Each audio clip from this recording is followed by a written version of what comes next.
बारिश में चावल के पकौड़े खाने वाला ससुराल।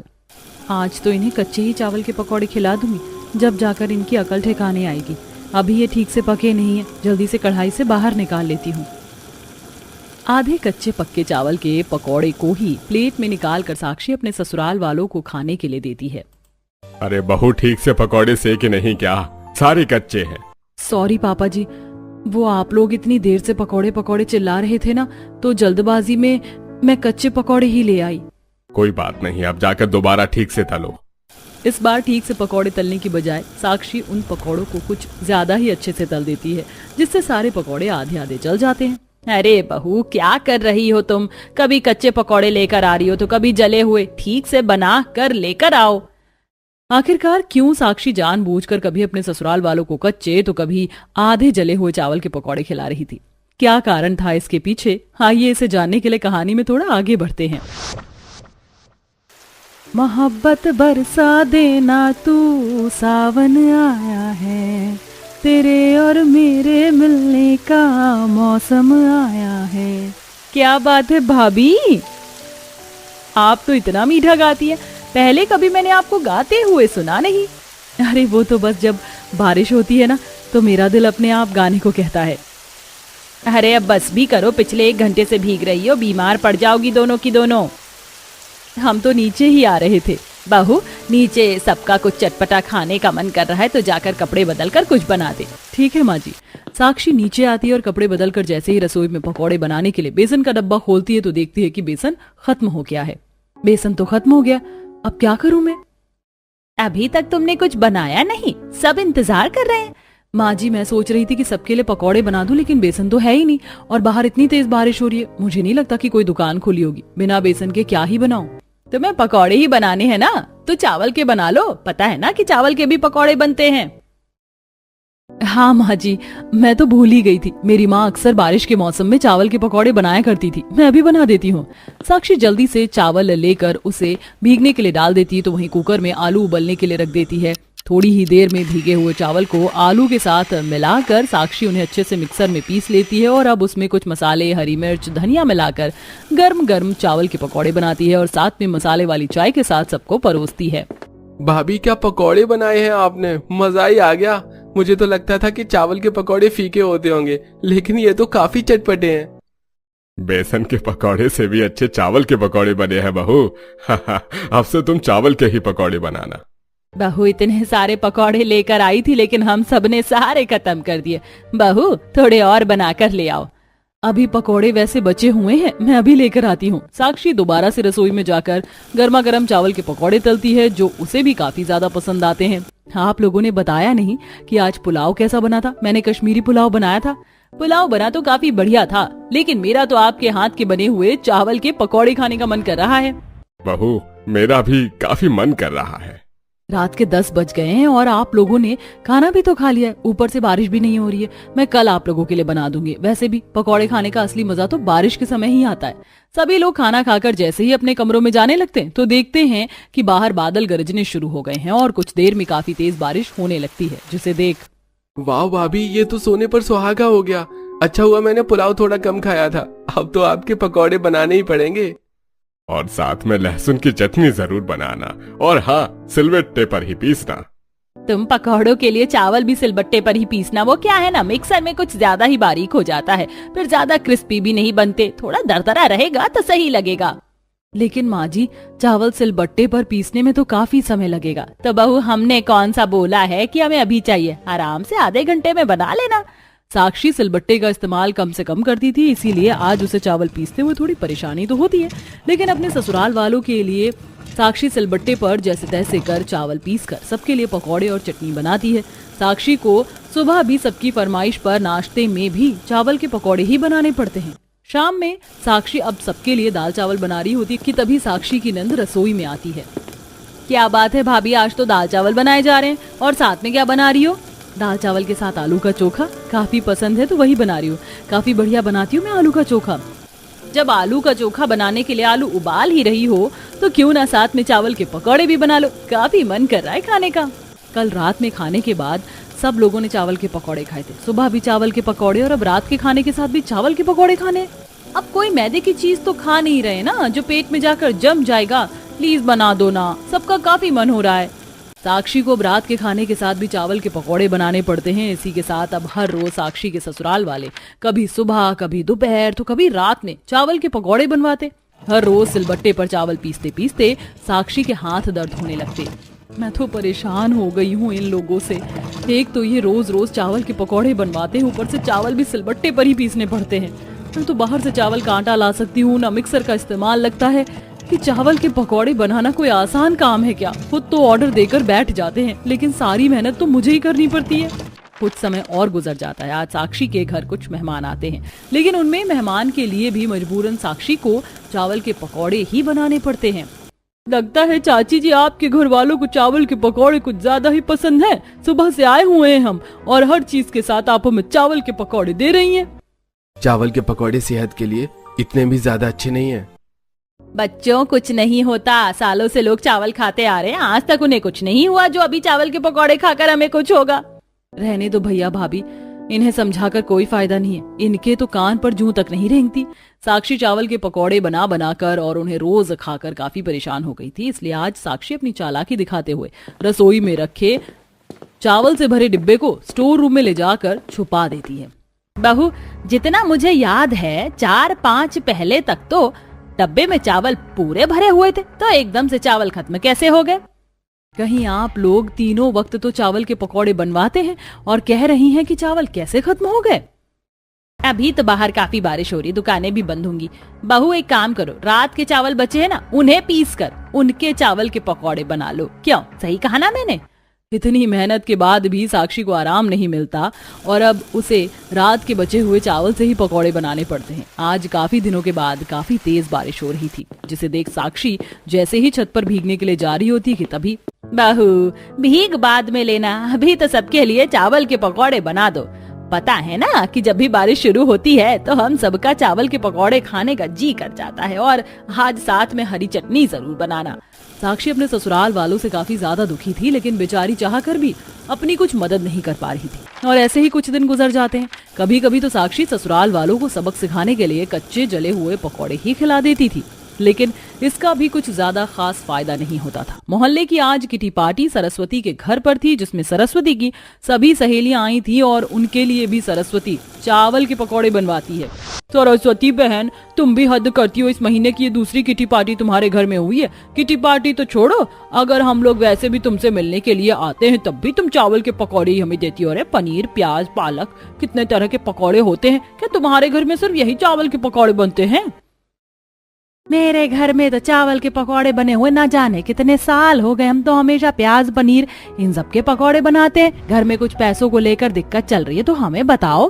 सरस्वती को थोड़ी शर्मिंदगी महसूस होती है कि तभी उन्हें रसोई से साक्षी के चिल्लाने की काफी तेज आवाज आती है। जब वो सभी भागते हुए रसोई में जाते हैं तो देखते हैं कि गैस पर खौलते हुए तेल में पकौड़े तल रही साक्षी के हाथों पर कढ़ाई गिरने से सारा तेल गिर गया है और उसके हाथ जल गए।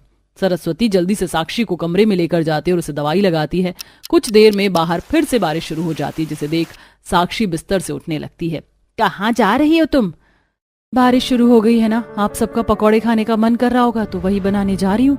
कोई जरूरत नहीं है अब चावल के पकौड़े बनाने की। अगर घर में पकौड़े बनेंगे तो बेसन के ही बनेंगे और किसी के नहीं। और तुमने अपनी हालत देखी है, अब से तुम आराम करोगी जब तक पूरी तरह से ठीक नहीं हो जाती। हम सब हैं, हम लोग भी पकौड़े बना सकते हैं। ये माँ जी को क्या हो गया, एकदम से बदल कैसे गई? चावल के पकौड़े छोड़कर बेसन के पकौड़े पर आ गई और मुझे आराम करने के लिए कह रही हैं। चलो जो भी हुआ, फायदा तो मेरा ही हुआ। आखिरकार रोज रोज चावल के पकौड़े बनाने से मुझे छुटकारा तो मिला। ससुराल की पहली रसोई में नई देवरानी पीहू ने सबको अपने हाथ का टेस्टी खाना खिलाकर सभी का दिल जीत लिया था।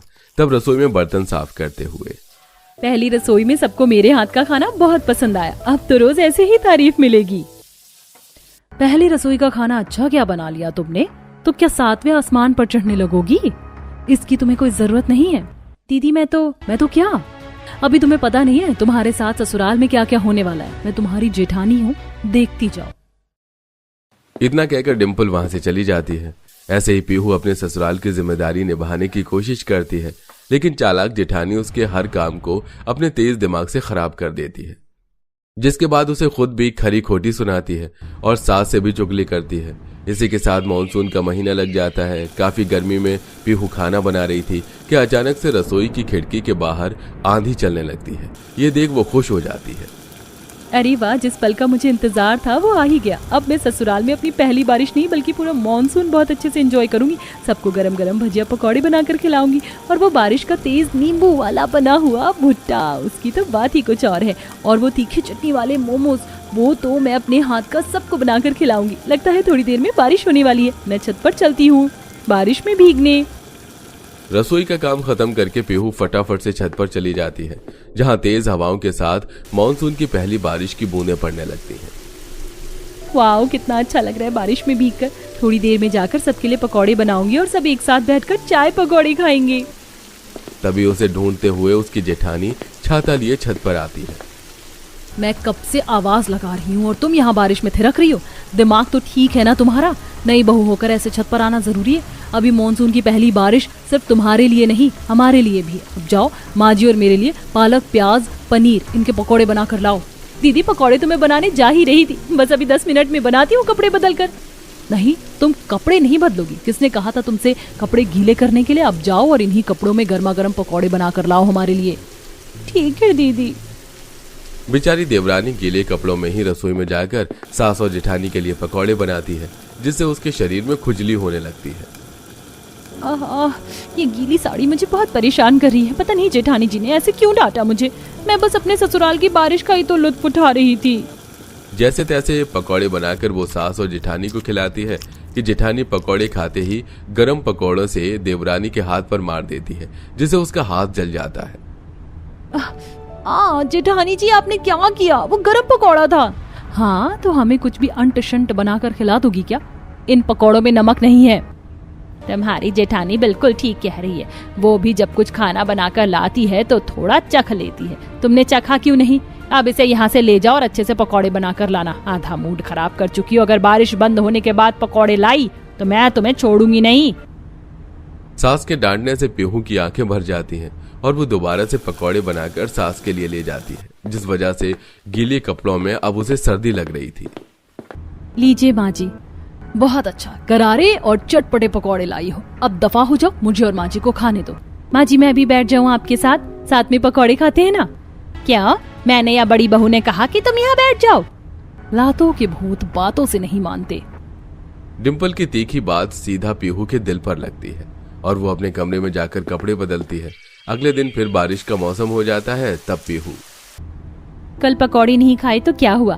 बारिश में भुट्टा खाने का भी अलग ही मजा है, जो नींबू निचोड़कर नमक लगाकर बहुत अच्छा लगता है। छाता लेकर बाहर चली जाती हूँ।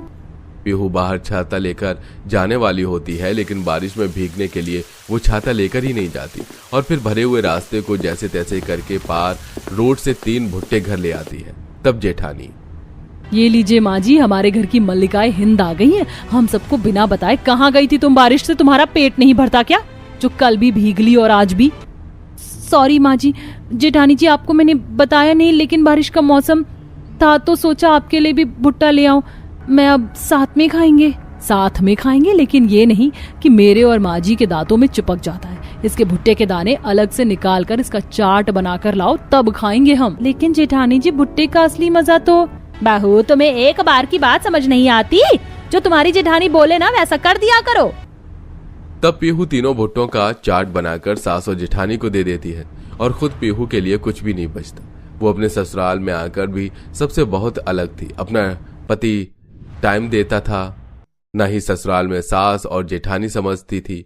ऊपर से मॉनसून की वजह से जो पड़ोसी या रिश्तेदार मिलने आते हैं, उनके बच्चे कीचड़ गंदगी फैला देते हैं, जिस वजह से ये काम भी पीहू के हिस्से में आता है।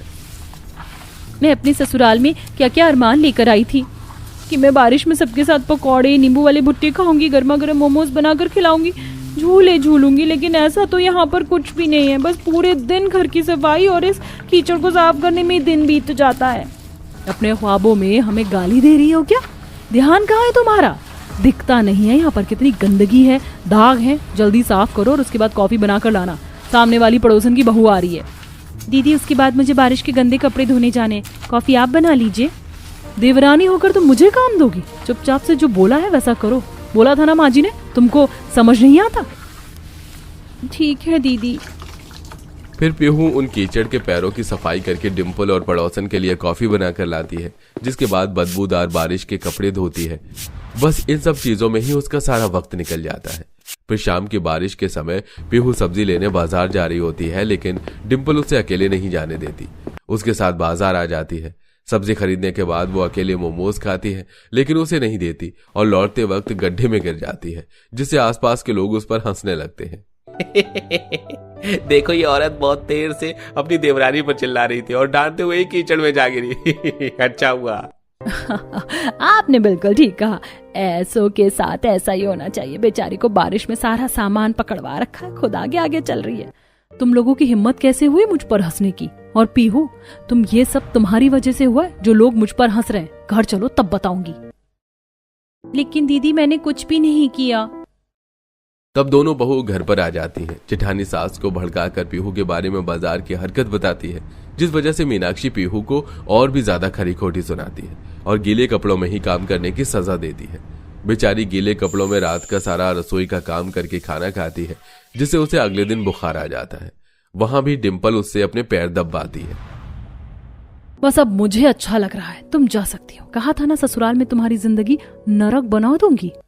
शाम को जेठानी अपने फ्रेंड्स के साथ बाहर घूमने जाती है, लेकिन लौटते वक्त उसकी गाड़ी खराब हो जाती है और पैदल चलने पर डिम्पल वहां भी किसी गड्ढे की वजह से टकराकर गिर जाती है, जिससे पत्थर सिर में लगता है।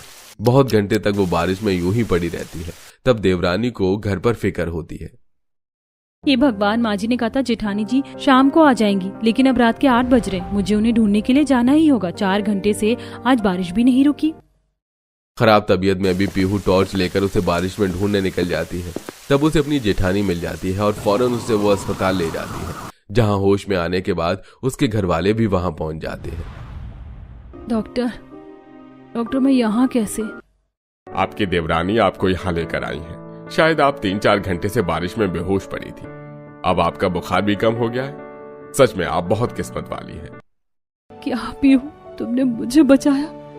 तुम मुझे क्यों ढूंढने निकली? मैं तो तुम्हें बहुत परेशान करती हूँ, उसके बाद भी तुमने मेरी रात में जान बचाई। मुझे माफ कर दो, मुझे अपनी गलती का एहसास हो गया है। दीदी आप जैसी भी हो, मैं छोटी हूँ, मेरा फर्ज बनता है आपके लिए सब कुछ करना, और माफी मांगने की कोई जरूरत नहीं है। नहीं छोटी बहू, डिम्पल बहू अपनी जगह सही है और मैं भी तुझसे माफी मांगती हूँ, क्योंकि मैंने तेरे साथ बराबर की नाइंसाफी की है। जबकि तू इतनी अच्छी है, घर का ख्याल रखती है, और उल्टा हमने तुझे बारिश में भीगने नहीं दिया, ना अपने साथ बिठाकर पकौड़े या कुछ और खाने की चीज का लाभ उठाया। लेकिन अब हम साथ में एंजॉय करेंगे, बस तेरी जेठानी ठीक हो जाए। जी माँ जी।